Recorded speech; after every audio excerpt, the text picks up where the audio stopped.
Happy Monday, everybody. It is the last week to do your nominations for Santa Barbara and Independent, the best of. I'd be honored and grateful for your nomination for Best of Mortgage Agent and the company, the Lamson team at Origin Point. It's a great way to show some local love. But let's talk about something that's not so local, and that's lending when you have assets held in a trust, right? So there's two main types of trusts. There is a irrevocable, which means nothing can change, and a revocable. So we're going to stay in the revocable lane because irrevocable is a whole nother gambit. So think of your revocable trust as your living trust, your family trust, right? You're accumulating assets now so that when you pass, you're not going through probate. So first and foremost, trusts are made from each state law. Each state has their own law around trusts. So if you live in Connecticut, your trust could be different than your California, than your Washington. So if you're moving or holding assets across different state lines, it's super important that your attorney knows what that means for that asset in that other state. Otherwise, let's talk about what can be held in a trust. So you've got property, right? That's what we're doing. We got mortgages on houses here. So you can have your properties held in a trust, and you can have your asset account. So your checkings account, your money market account. What you cannot have is your retirement accounts.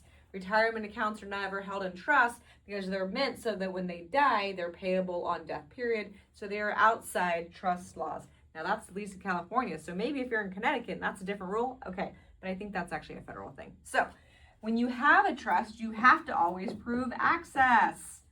So for example, let's say it's Andrea and I's trust and I'm the only borrower. Andrea's got to confirm access. This is a very, very big deal if you're using money for depletion or any type of income requirements.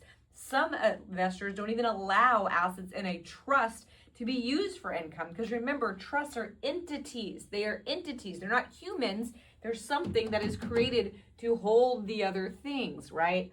So if it's asset depletion, it could be an issue. If it's going to be access or if it's going to be title, a couple things to know. You may have more than one trustee that's got to sign and acknowledge it, whether or not they're on the loan. When you're doing a remote online notary or a power of attorney, typically you can't take title and trust because again, it's an entity and it's got to be that individual one-on-one. We deal with a lot of trust and estates management. My state bar number is 19040 to be able to teach attorneys continuing education because what's awesome is your attorney wants to help you, but they don't know all the nuances of all the things here. And so the more that we can work together to better your life, to put you on the right path to success, in case anything comes up down the line, that's what's going to make a difference. Let me know what I can do to help you or anyone else all along the West Coast, including Texas and Florida. We love you. And it's Austin at Origin Point. Make it a great day.